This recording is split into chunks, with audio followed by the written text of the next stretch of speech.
a lot of people like to contribute to slaves being free to, what's this guy's name? President Lincoln. In truth, a lot of other things went into freeing the slave. For instance, you had guys like Gabriel Prosser, you had guys like Nat Turner, who were constantly turning up the heat in terms of murdering the slave masters and murdering the slave masters' children and things of this nature, burning up crops and really making slavery inconvenient for the slave owners. Now, a lot of this history has been swept up under the rug, but when you know this history, then you understand the dynamics a little bit more, and you find it somewhat laughable that the slaves being freed was solely attributed to this Abraham Lincoln guy. Many of us may not know it, but in fact, Nat Turner's acts really put the fear in the slave master's mind for his own family. And you have Gabriel Prosser's acts really put the fear, and he was really notorious for burning up crops and things of that nature. So these type of things really attributed to slaves becoming quote unquote free. The purpose of Black History Month is to be used as a cultural tool. Now first, let's stop. What is culture? Ajx Diop has always told us that culture consists of a historical factor, a linguistic factor, as well as a psychological factor. For Black History Month purposes, we'll focus on the historical factor. Now, in focusing on the historical factor as it relates to culture, whenever you create an institution or an event month, whether it be Christmas, Kwanzaa, or whatever the case may be, these events are instituted in the society primarily to shape the people's behavior. In the case of Black History Month, it is to shape people's behavior in their own interest. So you come up with various poems, a plethora of songs, raps, or whatever the case may be, stage plays. All of these things are art being used in the interest of the people. And any great artist worth their salt is going to use their art and their artistic skills to raise and develop the level or the quality of life of the people. So when we ask ourselves, how is Black History Month essential to our survival? We all need cultural tools, because there are so many other cultural tools that is used to make the people ignorant, that is used to deculturalize the people. So Black History Month is a cultural tool to be used to shape the people's behavior in their own interest. What I always like to talk about when I talk about using Black History Month as a cultural tool is being careful of someone co-opting your tool, as we've seen with raps, as we've seen with many other artists, where you originally start off a thing for one purpose and it gets sidetracked and goes to another purpose.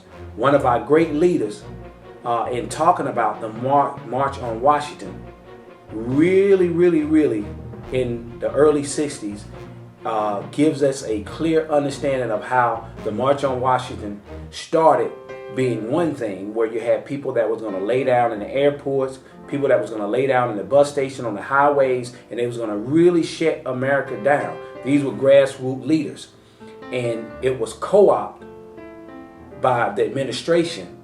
I think it was the guy that got killed, President Kennedy, that co-opted the March on Washington.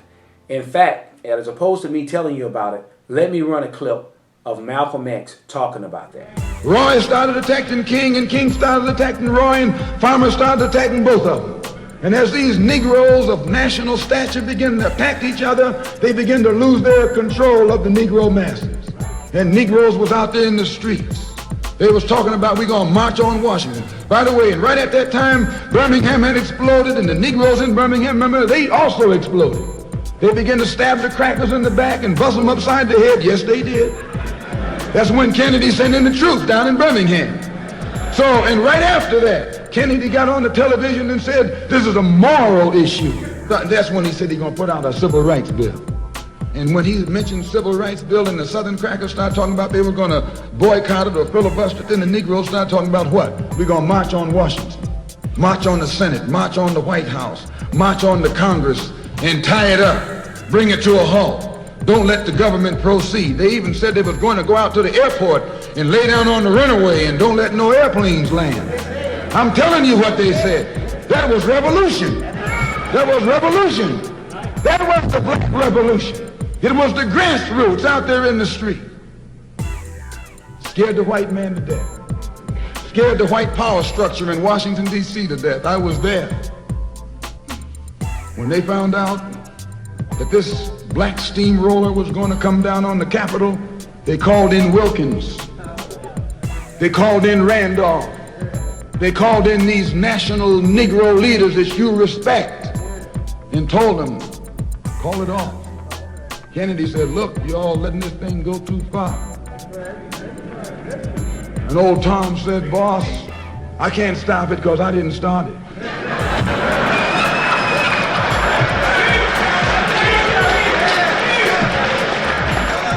I'm telling you what they said. They said, I'm not even in it, much less at the head of it. They said, these Negroes are doing things on their own. They're running ahead of us. And that old shrewd fox, he said, well, if you all aren't in it, I'll put you in it. I'll put you at the head of it. I'll endorse it. I'll welcome it. I'll help it. I'll join it. So we see that clearly we must protect our cultural institutions, and we must protect the purpose of things that we create, because if we don't protect them, just like Malcolm just finished telling you, it will be co-opted and transformed in something very, very harmful, or at the very least useless for ourselves and our people as a whole. So that's something we want to be very, very careful of. If I can give you another quick example, it would be gangster rap. And I'll simply say gangster rap started with fuck the police. And by the end of it, it was bling blinging, big booty bitches, pimps and hoes. And you see where when we look at groups like Public Enemy and even NWA when they begin, but when we look at groups like Public Enemy, Run DMC, we had cultural songs where these guys were using their art in the interest of the people, where, you know, it was talking about unemployment. Run DMC were talking about how unemployment was set a record high, so on and so forth. So these guys were talking about political issues, bringing a cultural and conscious awareness to issues in the world. And then at that time when they were talking about these things, rap had no airplay. Once there was a group that decided that, hey, this thing is kind of rolling, it's gonna catch fire, we need to co-op it. Once it was co-op, it turned into something that was totally deleterious for the group that created it. And keep in mind, as we always say, any artist worth his salt creates art that properly shapes the people's behavior in their own interest.